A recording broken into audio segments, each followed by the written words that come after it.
હવે નકલી જંતુનાશક દવા રાજકોટમાંથી ડુપ્લિકેટ જંતુનાશક દવાનો જથ્થો ઝડપાયો છે।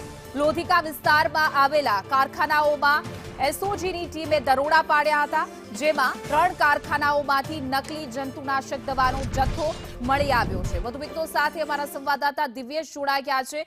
જે દિવ્યેશ, જંતુનાશક દવાનો મોટી માત્રામાં જથ્થો ઝડપાયો છે, શું છે અપડેટ?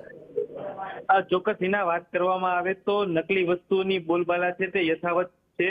રાજકોટ ગ્રામ્ય એસઓજી છે તેના દ્વારા દવા જે દરોડા છે તે પાડવામાં આવ્યા હતા, જેમાં ખેતીવાડીમાં જે ડુપ્લિકેટ છે દવા છે તે ઝડપી પાડી છે। ખેતીવાડીમાં જે જંતુનાશક દવાનો ઉપયોગ થતો હોય છે, યુનાઇટેડ ફોસ્ફરસ લિમિટેડ કંપનીની જે આ દવા બનતી હોય છે તે જ પ્રકારના લોગા સ્ટીકર વાળી ડુપ્લિકેટ દવા છે તે લોધિકા વિસ્તારમાં એડિકોન પેસ્ટિસાઇડ પ્રાઇવેટ લિમિટેડ, શક્તિ કેમિકલ તથા green Bharat chemical private limited આ 3 જગ્યાએ ટેકનિકલ કન્ટેનર સાથે આ ડુપ્લિકેટ જંતુનાશક દવા છે તે બનાવવામાં આવતી હતી। જે યુનાઇટેડ ફોસ્ફરસ લિમિટેડ કંપનીની જેવી દવાઓ છે સેમ ટુ સેમ તે પ્રકારની દવા બનાવી અને ખેડૂતોને વેચવામાં આવતી હતી। ખેડૂતોને પણ આ દવા જાણે ઓરિજિનલ હોય તે પ્રકારનું લાગતું હતું, ત્યારે ધ્રુવ પાટોડિયા, ધવલ કોરાટ, સાહિલ ટીબડિયા, સત્યમ આકોલિયા સહિતના 4 વ્યક્તિઓના નામ ખુલ્યા છે। પોલીસ દ્વારા તેમની ધરપકડ છે તે કરવામાં આવી છે। રાજકોટ ગ્રામ્ય એસઓજી છે તેને બાતમી મળી હતી અને જ્યાં ખેતીવાડીની ડુપ્લિકેટ જંતુનાશક દવા છે તેની 3 ફેક્ટરી છે ત્યાં દરોડા પાડવામાં આવ્યા હતા।